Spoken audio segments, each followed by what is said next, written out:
starts with a whisper, then a denial, then a silence so loud it feels like it's hiding something dangerous. Because what if everything you thought you knew about Jay-Z wasn't just incomplete but carefully controlled? And what if the person who cracked that illusion wasn't an outsider, but his own daughter, Blue Ivy? Really wanted to find out who my father was, and for the case not to go how I was planning it. I really thought it was going to go different than what it was, but well, I really feel like it should have been over with because, you know, the first time I heard that Jay-Z probably was my father when I was 8 years old, my mom came up to me and was like, "Hey, Rob, you know, I got something to tell you. That's your dad for real. That you don't just say this type of person is your father, Jay-Z." It is important that I know who my biological father is. I don't know how he feeling. Like, I would hope he would think about it. And just like that, the story explodes open, not with proof, not with closure, but with questions that refuse to stay buried. Because suddenly, it's not just about rumors anymore. It's about patterns, repetition, a trail of silence that feels too deliberate to ignore. Why was there so much effort to suppress this one voice? Why did this name, Rhymir, keep resurfacing no matter how hard it was pushed down? And more importantly, why does it seem like Blue Ivy didn't just hear about it, she reacted to it? Because here's where things start getting uncomfortable. The narrative we've all been fed, the polished, untouchable empire built by Jay-Z and Beyoncé, suddenly starts to crack under pressure. Not collapse, not yet, but fracture. Tiny lines forming where the truth might be leaking through. And Blue, she's right in the middle of it. She met Jay-Z, yes, and had intercourse with him. How old was she? I would say I think she was about 16, 17, or 16, just turning 16 or 17. I know it was one of them. And Jay-Z was what age? I wouldn't happen to know. I think was he in his 20s? I read 22. Oh, yeah. Well, I think I read 22, but he was in his 20s. Yes, I wouldn't happen to know his age, but 22, I'm pretty sure if they put that out there, then yeah, that's what his age was. Right. Yeah. So I just want to point out to our audience that Jay-Z having sex with a minor would make that child rape because she was underage at the time. And then furthermore, the fact that he took her from one state to another state, I imagine would be an violation of state laws.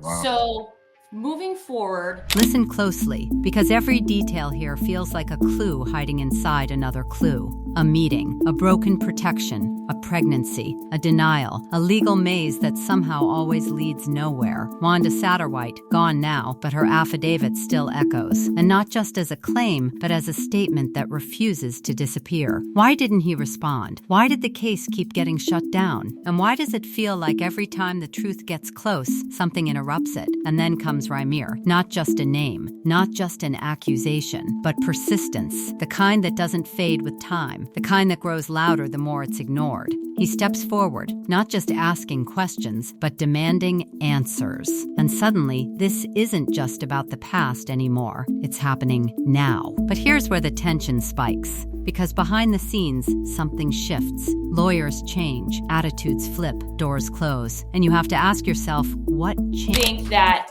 it seemed that Jay-Z, via his people, were willing to work something out behind the scenes, and then all of a sudden that stopped. Why? Why do you think that he is refusing to take a paternity test and stopped, working with you all behind the scenes? What was driving that, in your opinion? Well, part of it was a rumor that was told Okay. that he didn't like the fact that this particular case was in the public, and he had a problem with Rhymir putting it in the public, which was not Rhymir, was his mother. So basically, in a nutshell, I just believe that was a big part of it. He didn't like the fact that it was in public. There was a time that Mr. Carter was trying to resolve the matter in the very beginning, and he was doing it in the best interest of Rhymir. And then somewhere he left his heart and started thinking with his head. Do you think part of it is because Wanda was 16? Yeah, well, definitely that's the big part of it. The allegations that we have, that the affidavit says that Wanda was 16 and he was 22. That's in Wanda's own words. Right. So therefore, yeah, that would be something that would make some people uncomfortable. Right. Well, it's a crime. But for the record, you did tell me that Wanda told you that she did tell Jay-Z that she was of legal age. Is that true? Right. She did tell me that she told him she was 18 or something, whatever she told me. Did you catch that? The age, 16, 22. A detail so heavy it shifts the entire story. Because now, it's not just scandal, it's something darker. Something that explains why silence might feel safer than truth. But even that explanation doesn't fully settle the unease. Because if everything is as straightforward as denial suggests, then why the fear? Why the alleged threats? Why the reports of being followed, watched, pressured? Why does this feel less like a misunderstanding and more like something being contained? Accessory.com, and that's basically say they didn't give me my paperwork back. Like, I did the swab and spit in it and it gets sent to them. And when I called to try to get my information, basically it was an error, and I never heard of that. There was an error. They wouldn't give you your paperwork. They want to give me my paperwork from Ancestry.com. Now you have people saying use 23andMe, and I just want people to know, like, the courts got my DNA. So if they wanted to test my DNA, for me just to keep spending all this money, these guys can test it. It's Jay-Z and them, and it's the judges. They have everything they need. So obviously I'm not out of the fight, and I won't stop. It's not just about no Jay-Z. I'm not just chasing Jay-Z. That's not what it's about. My mom passed away fighting this case until she was gone. So that's more important to me than anything. And then, just when it seems like there might finally be a breakthrough, the Dina test, a modern solution, a scientific answer. Something that should cut through all the noise and give clarity. Except it doesn't, because somehow it disappears too. Tampered with. Lost. Gone. And that's the moment where this stops feeling like coincidence. Because how many times can truth get lost before it starts looking intentional? Now pause. Because everything you've heard so far, that's just the surface. The real shift, the real turning point, hasn't even fully hit yet. Because while all of this is unfolding, lawsuits, accusations, whispers, there's someone watching it all from inside the house. Someone who grew up believing in a version of reality that now feels unstable. Blue Ivy. Think about that. A child raised in one of the most powerful, carefully curated families in the world. A legacy built on perfection, influence, control. And suddenly, that image starts cracking in front of her eyes. What happens when the narrative you trusted starts rewriting itself? What happens when the people you looked up to become the center of a story they never prepared you for? Because according to what's circulating, Blue didn't just hear about this. She reacted strongly, and not in a way anyone expected. Distance. Discomfort. A shift in energy that insiders are quietly noticing but not openly explaining. And if that's true, then this isn't just a scandal anymore. It's personal.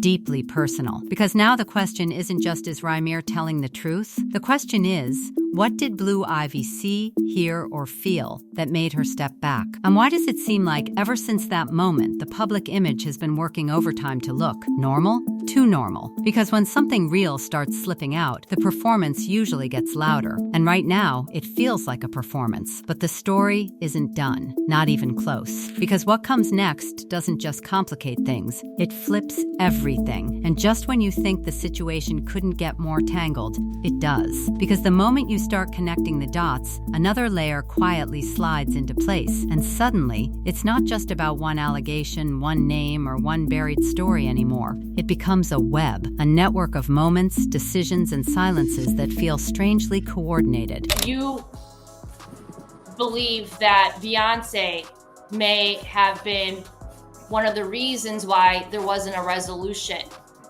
I do believe that. Like in the very beginning, they didn't have a daughter, and there was seemed like we were understanding there was complications in getting conceived, etc. Right. And I felt like that would make some women, and it seemed like she would fit that bill, uncomfortable about him having a fully grown son with a talent. Right. So I do believe that she had a problem. If it was true, she would have a problem with the fact that Rhymir was in the picture or coming in the picture, because that was a vulnerable time.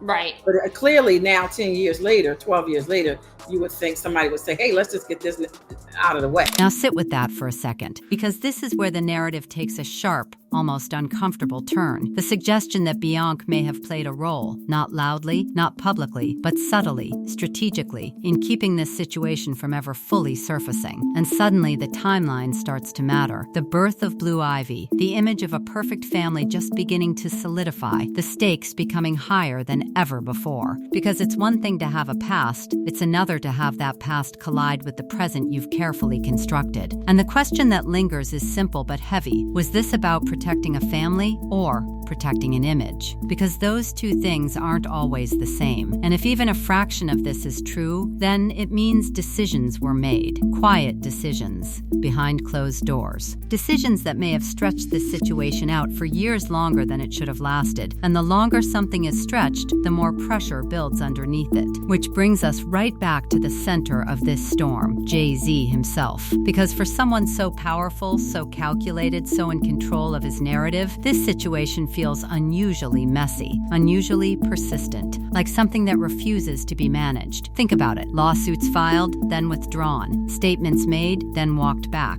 Efforts to test the truth, repeatedly blocked or disrupted. And through it all, a consistent theme: delay, deflection, silence. But silence in situations like this doesn't quiet things down. It amplifies them, because people start filling in the gaps.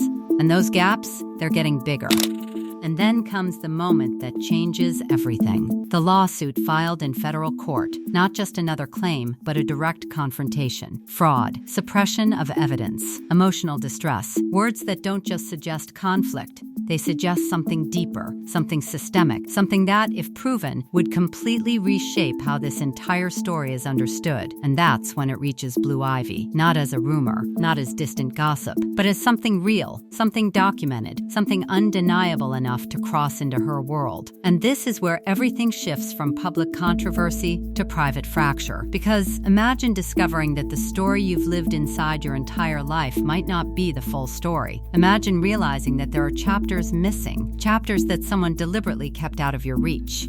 And now those chapters are forcing their way into the open. That kind of realization doesn't just cause confusion, it creates distance. And according to what's been circulating, that's exactly what happened. Blue Ivy didn't just question things, she pulled back. Not loudly, not dramatically, but noticeably. Enough for whispers to start spreading behind the scenes, and suddenly the carefully curated image of unity starts to feel strained, which might explain something else that doesn't quite add up. Because around the same time, Jay-Z starts speaking more, doing interviews, sharing personal moments, painting a picture of connection, especially with Blue, stories about her support, her loyalty, her presence during difficult times. But here's the thing about timing. It matters, because when a narrative is reinforced right after it's been questioned, it doesn't always feel organic. Sometimes it feels like damage control, and that's where the tension really tightens. Because now you have two competing versions of reality existing at the same time. One where everything is strong, unified, unshaken, and another, quieter, less visible, but persistent, suggesting the opposite. So which one is real, or are they both partially true? Because that's the unsettling part about this entire situation. Nothing fully confirms, nothing fully denies, it just lingers, like a question that refuses to be answered. And then there's Rhymir again, still there, still pushing, still refusing to let this disappear. Even after withdrawing the case, he doesn't walk away. He doesn't go silent. Instead, he hints at something bigger happening behind the scenes. Strategy, pressure, moves being made out of public view. And that detail might be the most revealing of all. Because when someone steps back but insists the fight isn't over, it means something is still unfolding. Something we're not seeing yet. And maybe that's the point. Because if this story has shown anything, it's that what's visible is only a fraction of what's actually happening. The rest, it's buried under influence, timing, and control. And Blue Ivy, whether intentionally or not, may have become the crack that let light into that hidden space. Because once she's involved, once her reaction becomes part of the narrative, it changes the stakes completely. This is no longer just about proving or disproving a claim. It's about trust, identity, family. And those things can't be managed with lawyers or statements. They unravel in their own time, which leaves us here, in the middle of a story that hasn't reached its end. A story filled with contradictions, unanswered questions, and a silence that feels louder than ever. Because if everything is truly as simple as it's being presented, then why does it feel so complicated? And if nothing is being hidden, then why does it feel like something is? The truth truth is, whatever this is, it's still moving, still shifting, still waiting for something or someone to finally bring it into the open. And when that moment comes, it won't just change the narrative, it'll expose everything that's been hiding behind it all along.